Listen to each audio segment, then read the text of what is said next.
Good morning and welcome to the Morning Scoop for Wednesday, December 30th. This is your daily Buckeye fix. I'm Tom Orr. The Sugar Bowl against Clemson is in 2 days. The game against Michigan in 332 days. But Michigan can wait. We had to talk some Clemson. Tony Gurdon is my guest this morning, our beat writer at Buckeye Scoop. We are at the Superdome in New Orleans. So yes, we made it. The Buckeyes will be here tomorrow. Clemson will be here a little bit later on today. The game is actually getting here. We had our final big media day on Tuesday. We got to talk to the Clemson offense, the Ohio State defense. You know, the Monday conversations with the Ohio State offense and Clemson defense was like, oh, sort of strength on strength. This is a little bit like, but with that said, it seemed like a lot more optimism from the Ohio State side on the defense, and like maybe some of the issues that you've seen from them throughout the year, they may be sort of getting those fixed now. Yeah, a lot of the questions to the Ohio State defenders were like with the implication, like, we know you guys have issues stopping the pass, and how are you going to fix that? And they haven't really had an opportunity to do it in games. They've been doing a lot of practicing, and so how confident are you that has been done? Pete Werner basically said, I can't wait for you guys to see what we look like now. He was confident. Shaun Wade talked about how everybody that will be playing, almost everybody that will be playing on Friday, played against Clemson last year, so they have an idea of what to expect. Kerry Coombs seems to feel like things will be better. They'll be deeper, perhaps, than they were against Northwestern. Have some guys back there in the secondary as safety, returning and helping them out. But it was very. They were optimistic, Tom, as you said. And is it just? Are they saying it just? I think they believe it, but and they may believe it, but is it the truth? Yeah, there's always this tendency within a fan base to, and I think I could see the team kind of falling into that trap as well. As the game gets closer, the fan base gets more and more convinced, like, no, they're going to do it this time. 3 weeks out, they're going to win by 3, and then they're going to win by 10, and then by the time the game comes along, it's like, oh man, I hope they have a third digit on that scoreboard because we're going to win by 1 million. And very frequently, teams do not win by 1 million. So this year, the timetable's a little bit more compressed. There's not the month to talk yourselves into things. But the timetable and the weird schedule this year also maybe helps explain why maybe there's some legitimacy to the defense, because we have not gotten to see the actual full Ohio State defense really kind of at any point since, October? I mean, it's just like there's constantly been guys out, guys hurt, guys sick, guys, contact traced. They have not had kind of a full complement of players. And you mentioned how shorthanded they were at safety. They had three safeties healthy for the Big Ten championship game. And that means, they normally have like 7, 8 on the roster. That's like dire straits to be down to 3. So if they're in better shape there, that should help. And, I think we talked on the Buckeye Weekly show we recorded last night about the fact that you may see some more two safety looks. Well, if you have more than 3 safeties, that will help in terms of playing 2 safety looks, because then you have more than a pair and a spare. So that would be good. And I think, as we talked about on the Buckeye Weekly show, that 2 deep safety may be the way to go against these guys. On Tuesday, I asked Tony Elliott, who is the Clemson offensive coordinator, do you feel like you know more about Ohio State based on playing them last year or from watching the film this year? Because I don't know how much you can gather from watching the film this year. You can gather what you've seen and apply that to what they might be, but there's a chance that they are a little bit different than everything they've shown to this point. And so you have to take both and figure out, they're physical, the secondary has Shaun Wade, but it doesn't have these guys. But the offensive coaches at Clemson keep saying everything looks the same. And again, do we believe that? Yeah, I mean, it doesn't look the same to me. Right. But the fact that I watched it in person the last couple of years has skewed my view in some way. But yeah, and I think that there's a disadvantage to Ohio State in that they have many fewer game reps and have not had the chance to figure out what they are and necessarily have the problem solved where they feel super confident about them. But the flip side of that coin is Clemson doesn't know if they have changed something in the last couple of weeks, Clemson doesn't know what the heck they're going to do. And if they have solved a problem, then they can catch Clemson by surprise with that. So, this is the one of the other spin-offs of the, is it better to have played 11 games and be so experienced, or better to have played only 6 games and be much more healthy and less worn down? This is another kind of variant on that. So in addition to the safeties, one of the other big topics of conversation on Tuesday was the play of Sevyn Banks, Ohio State cornerback, the guy opposite Shaun Wade. Shaun Wade, it feels like you sort of know what you got at this point, and you've got something pretty good there. Sevyn Banks, like, you talk to the Clemson people, you talk to the Ohio State people, everyone wanted to tell you, like, hey, Sevyn Banks has been really, really good this year. Yeah, and Shaun Wade was another guy saying, just wait until you see him. And it's understandable. He's the prototypical NFL corner. He's 6'1", 200 pounds. He's strong. He's fast. He's been good this year, but he's been not as good as Shaun Wade. And so when you are the guy that gets attacked, when there's one corner that you can go after, and so that you're going to get the best of the opponent, and sometimes you're going to give up plays. That's the nature of the position. And so I think maybe sometimes we remember all of the bad, whereas the coaches doing the scouting and the teammates doing the watching and the film work also see all of the good. And if they can get what people are talking about out of him in this game, you have to wonder then, can they funnel the help to the middle and leave Shaun Wade and Sevyn Banks out on their islands, and then help the middle of the field, where the middle and also the flare outs. Can you help the other aspects of the pass defense? Yeah, and that's I think a big concern for Ohio State in the pass defense is Amari Rogers, the Clemson slot receiver, going up against Marcus Williamson. That's, you didn't hear people talk about Marcus Williamson where you heard them talk about Sevyn Banks. Right. Amari Rogers, probably the most explosive of the Clemson wide receivers.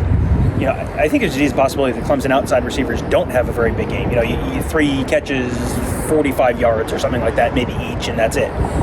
Amari Rogers is, if he's inside and he has an 8-10 catch day, like if it's 80 yards, that's fine.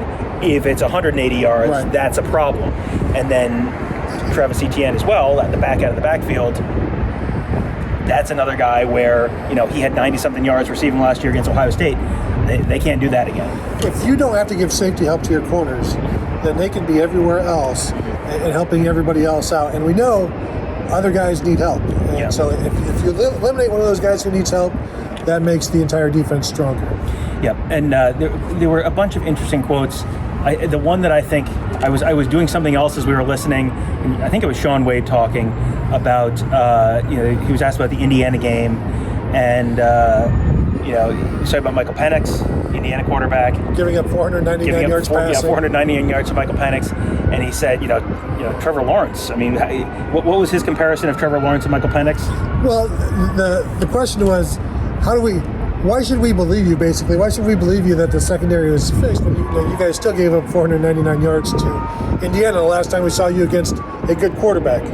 And he's like, well, Michael Penix, the Indiana quarterback, the Clemson quarterback, they're both about the same. Mm-hmm. Something to that effect, where they're both really good. And I don't know, Tom, Michael Penix is a very good college quarterback, but you also know he cannot make every throw. And so there are going to be times where you can take advantage of him. With Trevor Lawrence, you have to take advantage of his mistakes, the few that he throws, or else you don't really have much chance to stop him or even slow him down.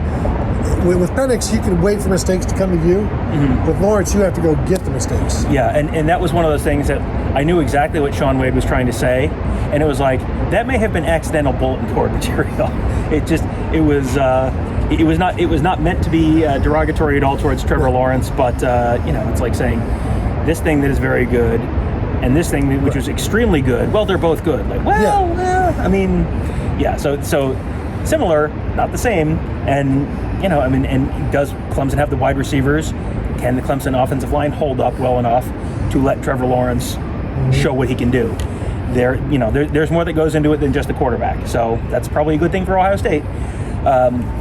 In addition to that, we got to talk to, who else were we talking to? We talked to Defensive line. Haskell Garrett. Haskell Garrett was Haskell Garrett. The story of Haskell Garrett this year is story of the year. Yeah, I mean, really, probably setting aside all the off-field stuff. The story of Haskell Garrett this year has been the most incredible, positive, inspiring story, just from where you probably thought he was in April to where he is now. First team, he's getting a tree. Yeah. First team All-American. By two different, and it wasn't just like, one group thought it. No, two different, multiple organizations voted him first team All-American, and third team All Big Ten. I don't want to earn the explicit filter, so we're gonna steer clear of the Big Ten voting process. No, it is. Setting aside the off-field stuff, it is a remarkable story. And then when you include the off-field stuff and all the other stuff he's gone through this year, I mean, Kerry Coombs' answer to you was pretty powerful.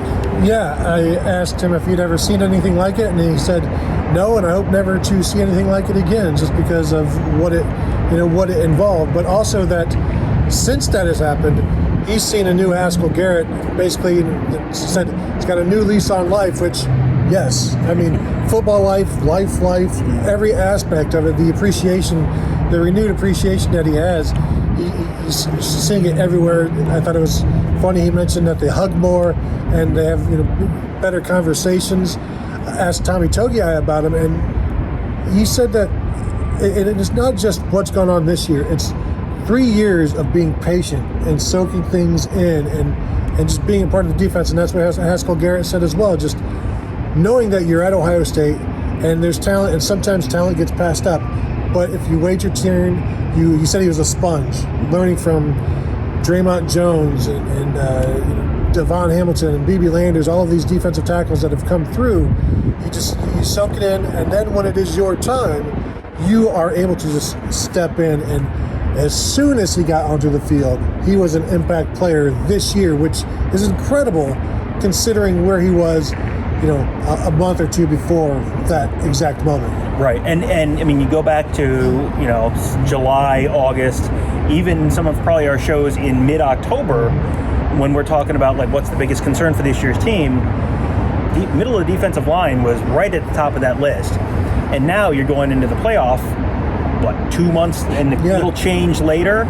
And it's like, well, what's the biggest strength on the defense? It's like, well, it's either the middle of the defensive line or the linebackers. And, that's Tommy Togiai having the, next step season. I think we probably thought he might. But also it's Teron St. Vincent being back and playing. It's Antoine Jackson having a pretty good season. But the biggest part is Haskell Garrett has gone from, it's like a 5 to like a 9. I mean, just like overnight with no warning. So, yeah, that has been there have been plenty of unpleasant surprises this year for Ohio State. That has been probably the most pleasant. Yeah, I don't know if there's a close second. Just you didn't expect it. He's a fine player. By year 4, you're like, well, this is what he is. Right. And then he's like, no, I'm something completely different now. He has reached his final form. Maybe. Yeah. And well, that's the other question. Is this his final form, or will he come back for another year? He got asked that, and it sounds like answer unclear. Check again later, basically.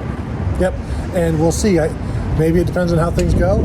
I still think there's more that he can do, but also as a fifth-year guy, does the NFL want that? Do they think you should have left already? So there's going to be factors that they have to weigh in with his family, and he'll do that after the season. Well, that'll kind of take care of this show, which is a little bit of an abbreviated version of the Buckeye Weekly episode we did last night. We recorded that also here. It was different lighting, lighting was different, but we didn't want to change. Didn't want to confuse you guys, right. But recorded last night at the Superdome.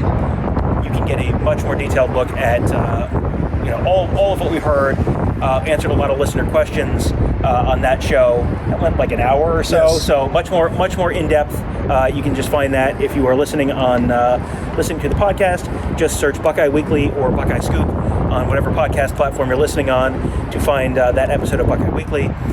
Or you can, if you're on YouTube, just scroll back through youtube.com/Buckeye Scoop, and you can find it there. We will have a whole bunch more coverage today at BuckeyeScoop.com. We are done with press conferences, which means today is a day we get to just write. I'm excited. Yeah, right. We're not going to spend 4 hours on Zooms again today. We actually write stuff and produce content and answer questions on the message board. I'm really looking forward to it. Yeah, it's almost a vacation day. So we get to work a lot, which is fine. We just able to do it productively. Yes, productively, and a little windy here in New Orleans, as our viewers on Windy YouTube. City, they call it. Tom. Yes, is that a fact? That a fact? So we will have quite a busy day of content at BuckeyeScoop.com. If you are not a member, this would be a great time to be a member. We have a ton of great coverage this week. I'm just gonna hold the tripod. That's my decision. You're talking? No, okay. There you go. No, but that's okay. Yeah, so make sure, if you are not a member of BuckeyeScoop.com, this would be a great time to join. Lots of incredible content. We got a lot of questions on our Buckeye Weekly live stream last night that were, we can't answer that. But hypothetically, if you went to the Ask the Insiders board, you might find at least some information that sort of pointed you in the right direction on that question. So, if you are the type of person who has lots of questions going into this game and would like to hear from people who know exactly what's going on and can sort of let you know what's going on, consider becoming a member of BuckeyeScoop.com. Give it a month, and that first month right now will include the Sugar Bowl game, and if Ohio State wins this game, also going to include the national championship game, which. That also might be of interest to you if you're interested in this one. Just wait till they're potentially playing Alabama in a couple weeks. I think there might be some interest in that as well. We will have a ton of coverage from here in New Orleans all day today, all day tomorrow, all day Friday in the lead up to the game, and then of course late Friday night, and then over the weekend as we recap whatever the heck happened in the building behind us. So thank you guys for joining us today. Have a great day. We will talk to you tomorrow.